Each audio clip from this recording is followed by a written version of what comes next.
Hello, welcome everyone. My name is Matthew with Crescentvale. Today we're doing a self-grading on a 2021-2022 Obsidian Jalen Green Virtuous.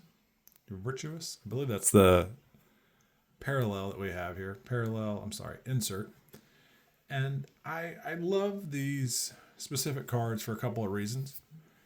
The Obsidian case hits are, I put on a little bit more rare side because whenever I go through and try to buy, essentially, it's the Obsidian Mist. The Obsidian Mist from 2020. I only can find really one. I have a Kevin Durant Obsidian Mist. This is a Virtuous. This is 2021. As we get to like 2024, there's more of these kind of case hits. They printed more around 2024. But in 2020, 2021, these are more rare. I think this is the only one I've ever seen. This copy of this card is the only one of these cards I've ever seen on eBay. So on the rare side, definitely. Um, if these cards exist on other platforms, I just haven't seen them yet. And if you have a copy, that's great. I got this at a pretty good cost. So the rarity value, I look at Jalen Green's overall value as a player, is going to be kind of up. So whenever you see this card posted after it's been graded, it is going to be substantially higher than what I originally bought it for. I'm just going to be transparent with my cost analysis, how I price things. So if I have a card that, I'll mark it pretty high and then I'll basically go in reverse auction order. So it starts at a pretty high price and then I mark it down over time.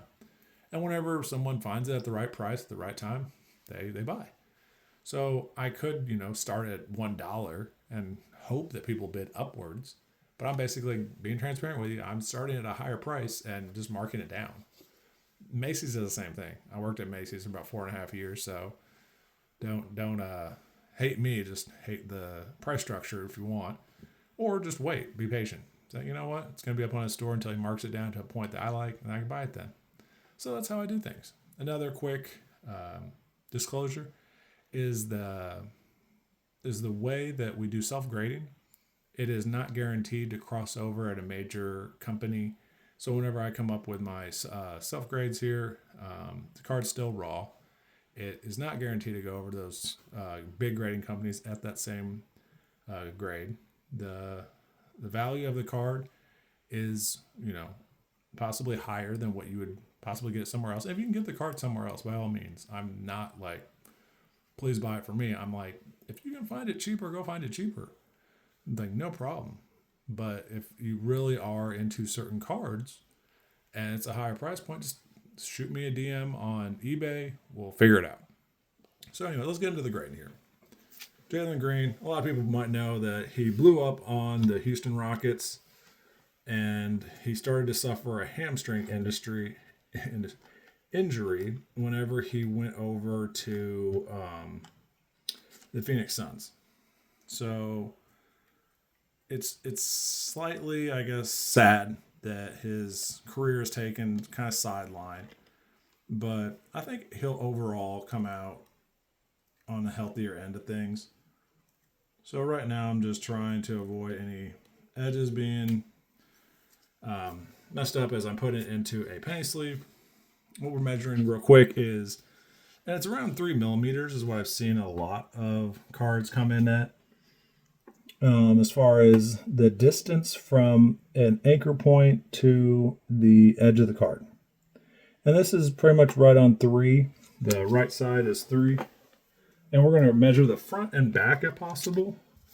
When I looked at the right and the left sides, now I'm probably going to go like a little faster. By all means, let me make sure. Yeah, you can see what I'm up to. By all means, follow along. 3. And if you look at the card, I knew the right and the left was just about perfect, but the top to bottom could potentially have a slight difference. I kind of feel like the top has maybe a potential less, and the bottom had potential more than just 3 millimeters. So let's take a look here.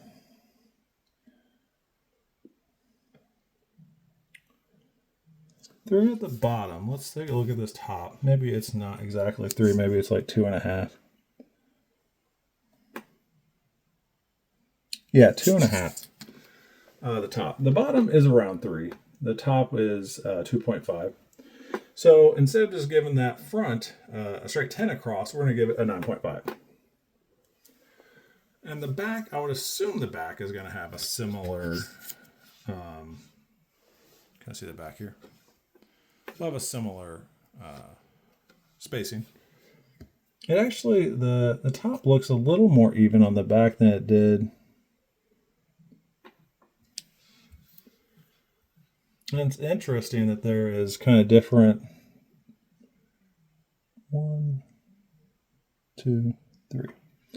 So the back is actually a lot more what I would consider close to perfection on centering, but that front, we can take a look at it again. 1, 2, 3. 1, 2, 3. So interesting. So yeah, like where I'm measuring real quick is, you can kind of see here, I'm measuring from here to here, and that does not feel like 3 millimeters compared to, if we look down here, here to here. So I'm just going to be honest and say, like, for centering, overall, I can't give it a 10, but I can give it a 9.5 for centering. The back actually could be a 10. The front, as far as it goes, I think it's closer to a 9.5. I think that's just being honest and transparent. So now we're going to take a look at the surface. Sometimes we do the surface last, but honestly, this card's so beautiful, I kind of do want to show off a bit of the beauty and the colors in it. What we're looking for is any imperfections on the surface. These could be dimples, print lines, a color that is not exactly perfect. Discoloration, is that the word? That could be it. But I'm not seeing anything on the front.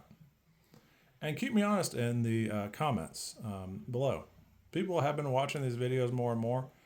And I talked to my dad about it today. He's like, well, you need to make it more like WWE, have like a lot of lighting, have a lot of interesting elements to it. And it's kind of boring right now. So if you're so you can kind of see right there.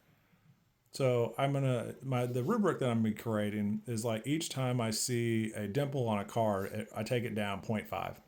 I can see 2 right there. So right now the front was, possibly a 10, but my back's a 9. So I could say 9.5 for the surface.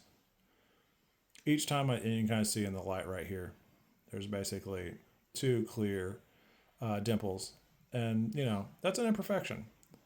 Some graders may let that go. I'm trying to be as strict as possible with myself so that people kind of develop trust. They want to purchase the graded cards. I told my dad also today, like, there's a good chance I grade over 100 of these and still have not sold anything. So my goal is out of doing 500 graded cards that I can sell 1 out of 500 and then start to build more trust in the hobby.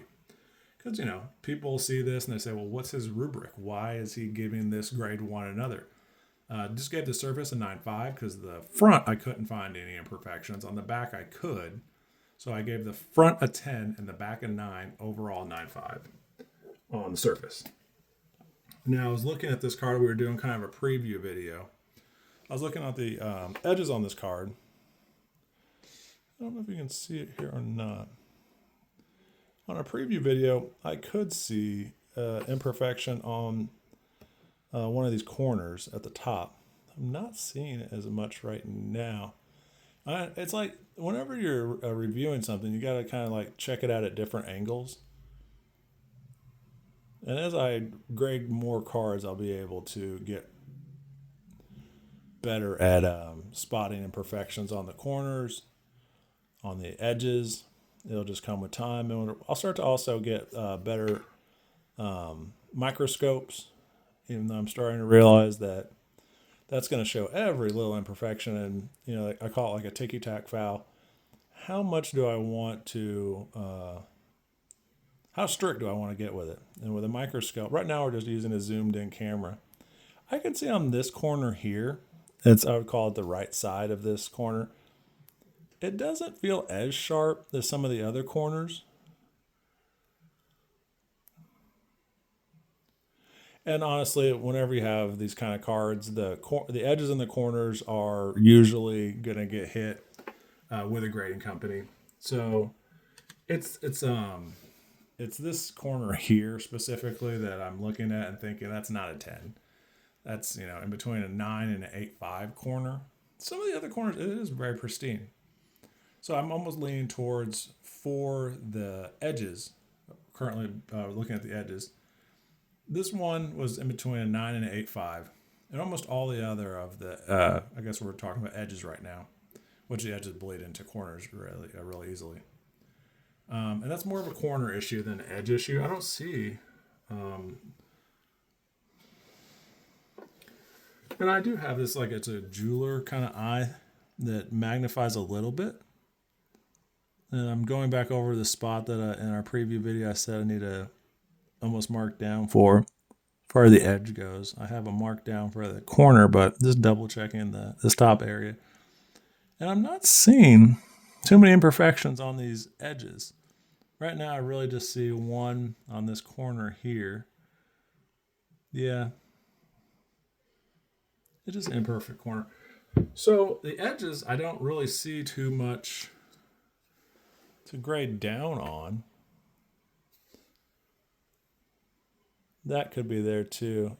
We'll consider it's either a edge or a corner, and that you can kind of see that right there. That does not feel 10 out of 10.